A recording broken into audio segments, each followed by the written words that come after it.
Welcome, friends. It's nice to see you joining this Bible study once again. Thanks for tuning in. Have to admit that I'm really missing teaching in person and being able to see you and see reactions and even having you laugh at my jokes and things like that. It is hard to get used to teaching a Bible study where the only person I'm looking at is my face looking right back at me. So anyways, getting used to it. I hope these Bible studies are being a blessing to you and an encouragement. Today we're going to have the second lesson in a series we started last week called Jesus Teaches on Prayer. And who better than Jesus to give us some insight into our prayer lives and the principles that he taught his followers about prayer. Last week was the first in the series, Luke chapter 18, verses 1 through 13. It's called the Parable of the Persistent Widow. If you are not able to see that one, it should be on our Emmanuel Church YouTube channel under Adult Ministries. If you go down to the playlist, the Adult Ministries, they should be there. But today we're going to be in the book of Luke again, this time in chapter 11, looking at another story Jesus taught about prayer. If you have access to a Bible, I encourage you to open to Luke chapter 11. And follow along as I try to explain what this passage teaches us and what we can learn from it. I'm going to start with the first 4 verses, which I'm pretty sure you're going to recognize as being very familiar. So let me start with verse 1. One day Jesus was praying in a certain place. When he finished, one of his disciples said to him, "Lord, teach us to pray just as John taught his disciples." He said to them, "When you pray, say, Father, hallowed be your name. Your kingdom come. Give us each day our daily bread. And forgive us our sins as we forgive anyone who sins against us. And lead us not into temptation." So you will recognize these first 4 verses as being a part of the Lord's Prayer, a prayer that Jesus teaches in the different places in the gospel. As a part of the series that we're doing, Jesus Teaches on Prayer, we're going to go into great detail on the Lord's Prayer starting soon. So we're not going to take time today to kind of unpack this, because the passage we're studying today is what he says right after that in Luke, what little lesson he teaches in response to his followers saying, "Teach us to pray." So we're going to basically see that the principles in this particular lesson is going to be very similar to what we learned last week. And it's all about the issue of need and who is best met, who is best capable of meeting need.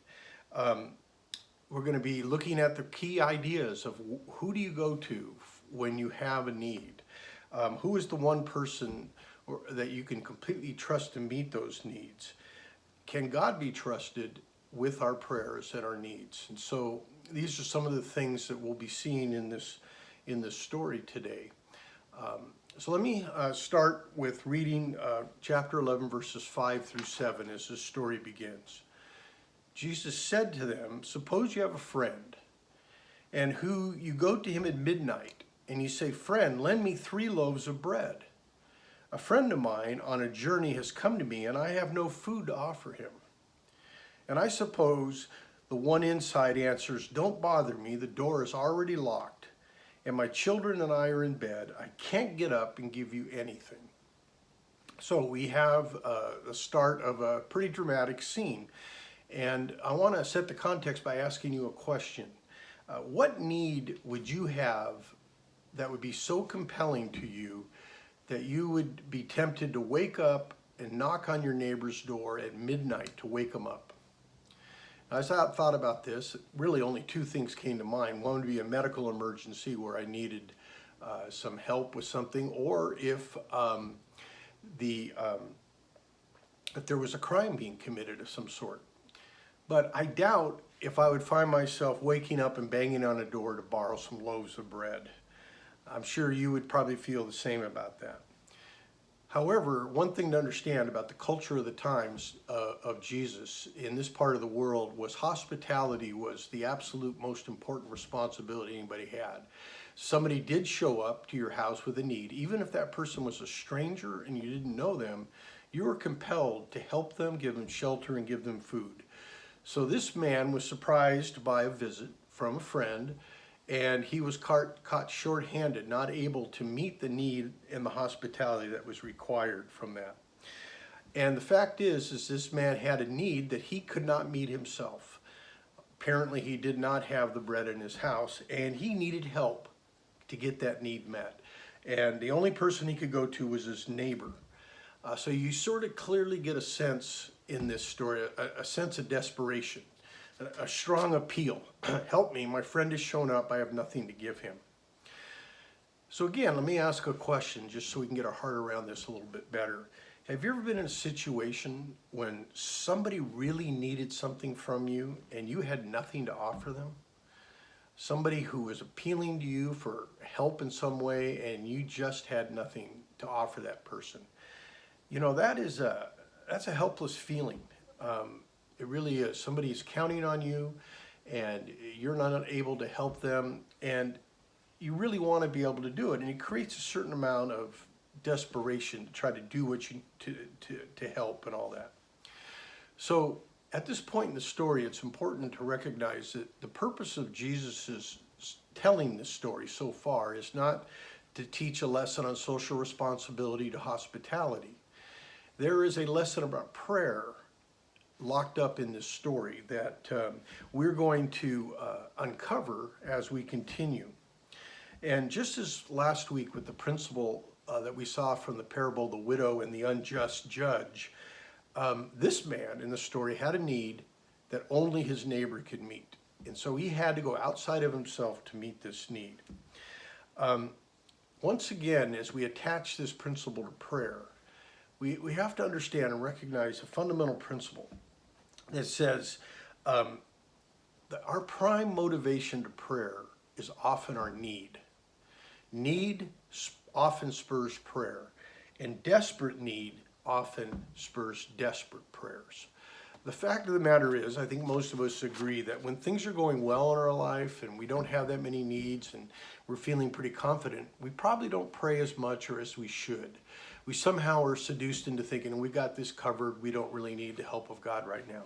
But one big need comes our way, be it relationally, financially, health needs, whatever it is, and suddenly we realize there's no one that can meet this need except for my God, and we begin to pray. You know, when things feel out of control in our lives, many of us find comfort and find power in that we can pray and ask God to help us with this.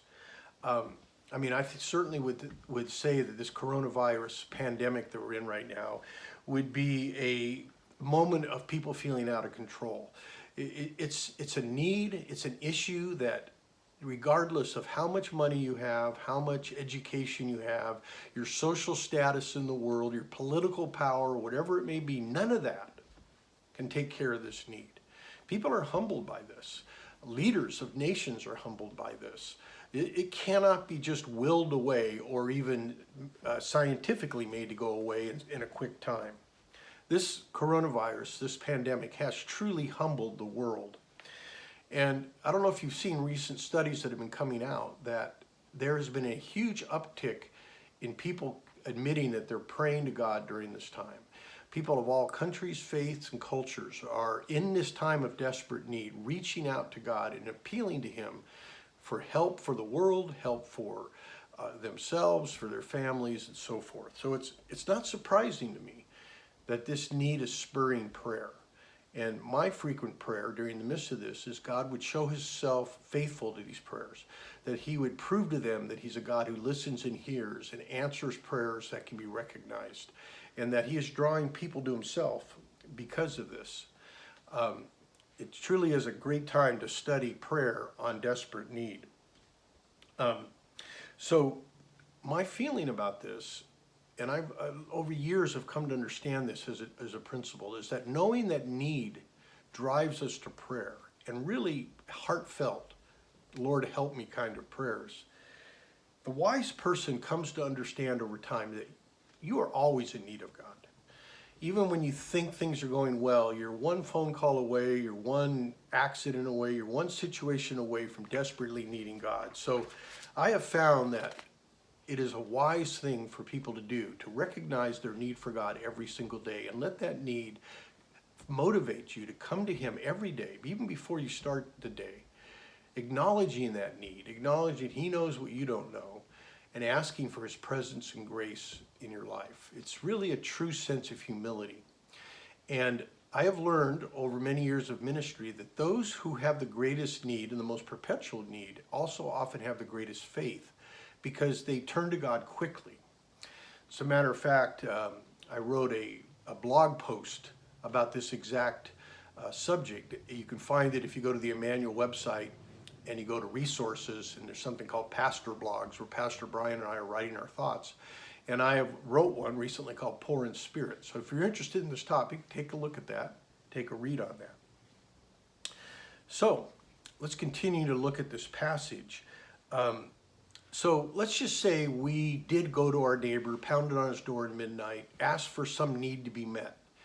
You know, how confident are we that our neighbors would be willing and able to meet that need? Would they do it with graciousness? Would they do it with annoyance? Would they ignore it?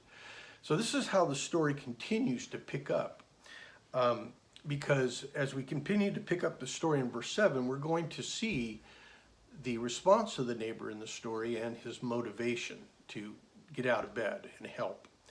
Starting with verse 7, it says, "And suppose the one inside answers, 'Don't bother me.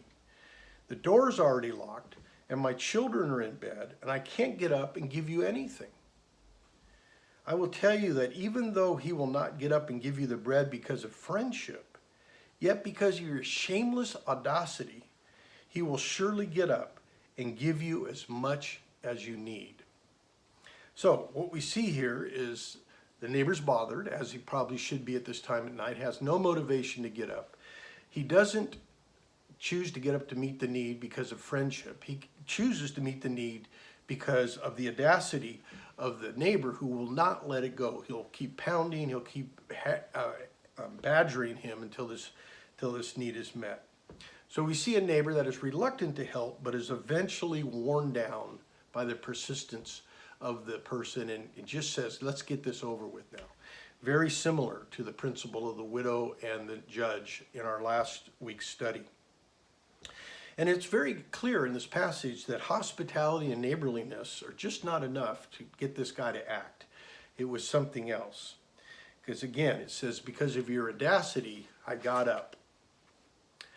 Well, this response of the neighbor was not motivated out of grace. It was not motivated out of love or compassion. It was motivated out of annoyance. And this then is often contrasted with the response we could expect from God.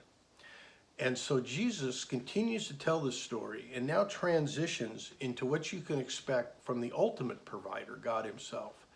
In verse 9, He says, "So I say to you, ask and it will be given to you. Seek and you'll find. Knock and the door will be opened to you.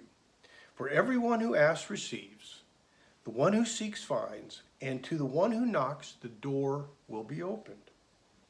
Now, once again, look at the certainty of these statements. Ask and it will be given to you.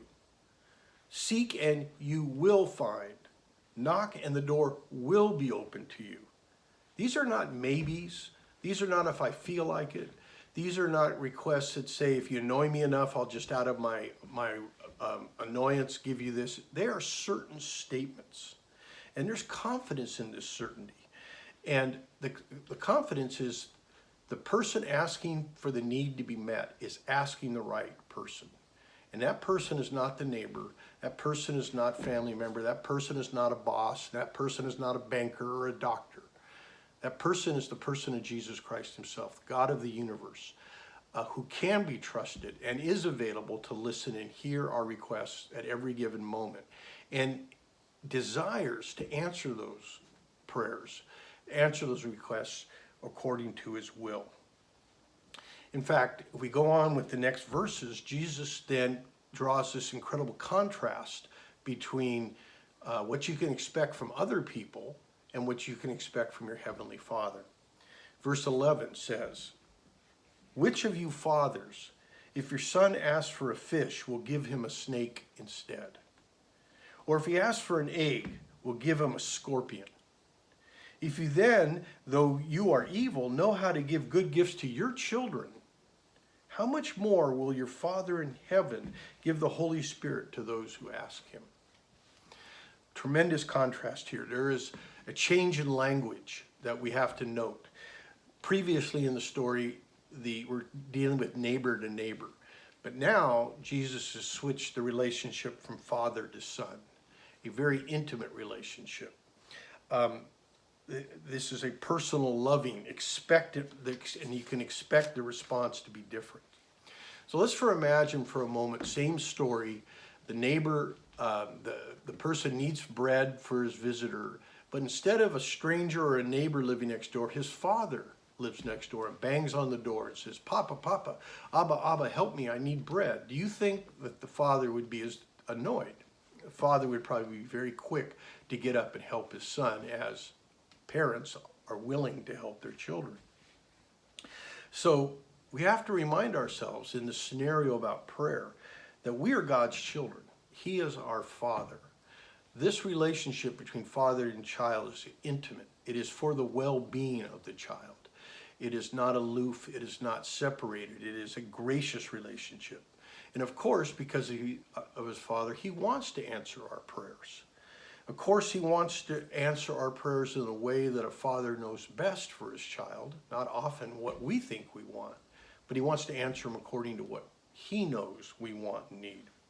And of course, as a father and child relationship, he can be trusted and depended upon, in contrast to the neighbor in the story. So with that story as a background, the summary of all of this is to go back and look at the main principles. The first one is need drives prayer. We cannot forget that. Desperate need drives desperate prayer. Regular needs drive regular prayer. But to remain a prayerful person, we need to have a humility and understanding that we need God simply for the breath of our day, for the grace and goodness to get through the day. The more that we approach him with an attitude of need and understand that he alone is our provider of our needs, the more we will be compelled to pray, often not just in times of crisis. The principle of this, and last week, is we should go to him first, not last. Too often, we go to God as our last resort after we've exhausted our own efforts and so forth. But he is our dad. He's willing to listen, and we should go to him first. Be open with the Father, just like you would be with your father as a child. Don't worry about getting the right words together. Don't worry about approaching it correctly. Just be a child that says, "Papa," or "Abba," or "Daddy, I need these things. Please help me." And finally, don't be afraid to ask and to seek and knock in your prayers.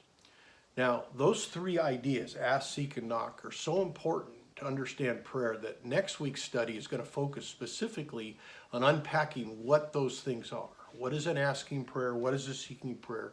What is a knocking prayer?